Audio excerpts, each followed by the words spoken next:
شروع کرتا ہوں اللہ کے ببرکت نام سے جو نہایت رحم کرنے والا ہے۔ سائنسدان مچھلیوں کی اب تک 21,000 سے زائد اقسام دریافت کر چکے ہیں۔ ایک تحقیق کے مطابق مچھلی محض غذا نہیں بلکہ کئی امراض کا بہترین علاج بھی ہے۔ خاص طور پر روگنی مچھلیاں دوائی اثرات رکھتی ہیں۔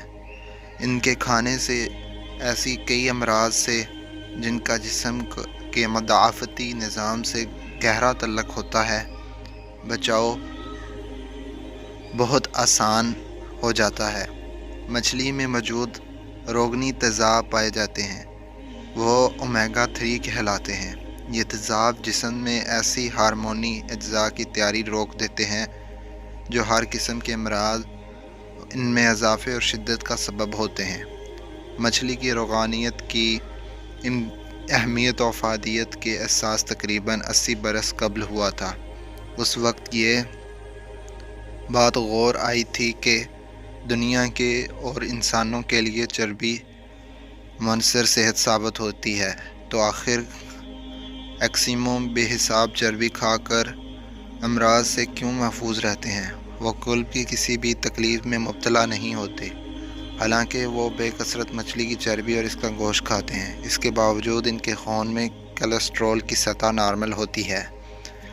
اس کی اصل وجہ یہ ہے کہ ایسکیمو روزانہ جو سمندری غذائیں کھاتے ہیں وہ تمام کی تمام اومیگا 3 روگنی تیزابوں پر مشتمل ہوتی ہے۔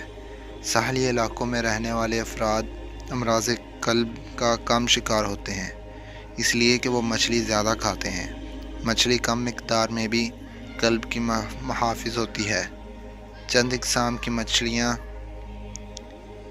مختلف رنگ میں بھی پہچانی جا سکتی ہیں۔ آرچر نامی مچھلی انسانی چہرہ پہچاننے کی صلاحیت رکھتی ہے۔ مچھلیوں کے کان انسانوں کی طرح باہر نہیں ہوتے، بلکہ ان کے سر میں 2 سوراخ ہوتے ہیں جنہیں اوتھولیٹ کہا جاتا ہے۔ ان کے ذریعے آوازوں کو سنتی ہیں، جبکہ ان کی جلد پر موجود لیکٹرال لائنز بھی انہیں دھیمی آوازیں اور پانی میں ہونے والی غیر معمولی حرکت کو محسوس کرنے میں مدد دیتے ہیں۔ الیکٹرک ایل ایک ایسی مچھلی ہے جسے ہاتھ لگانے سے 600 واٹ بجلی کا جھٹکا لگتا ہے۔ حضرت علی کی خدمت میں ایک شخص آ کر کہنے لگا، یا علی، ہر جانور کے منہ میں زبان ہوتی ہے، لیکن مچھلی کے منہ میں زبان کیوں نہیں ہوتی؟ اور مچھلی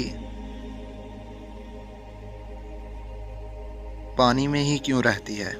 اس پر امام علی رضی اللہ تعالیٰ عنہ نے فرمایا کہ ایک شخص باور رکھنا، اللہ نے مچھلی کے منہ میں زبان بھی دی تھی اور اس کو وہ طاقت بھی دی تھی کہ وہ خشکی پر چل سکے، مگر افسوس کہ اس نے خود پر ہی ظلم کیا۔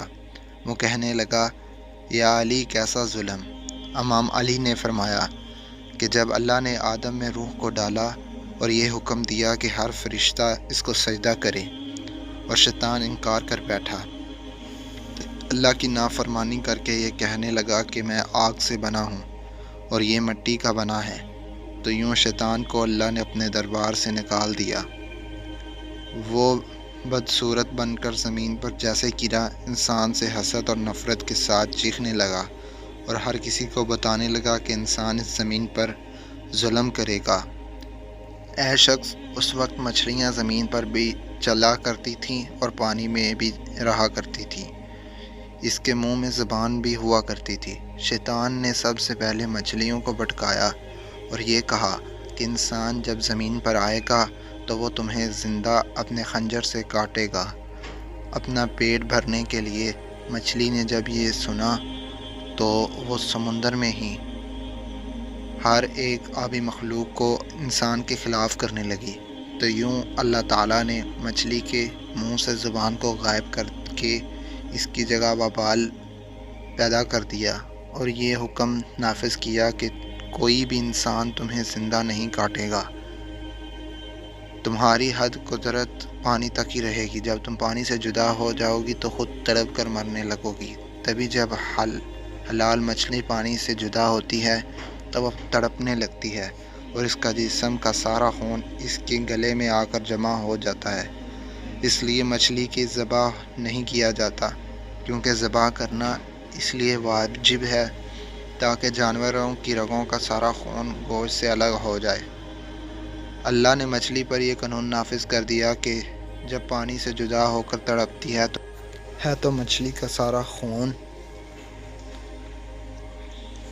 مچھلی کے گلے میں آ کر جمع ہو جاتا ہے اور اس سے پاک ہو جاتا ہے۔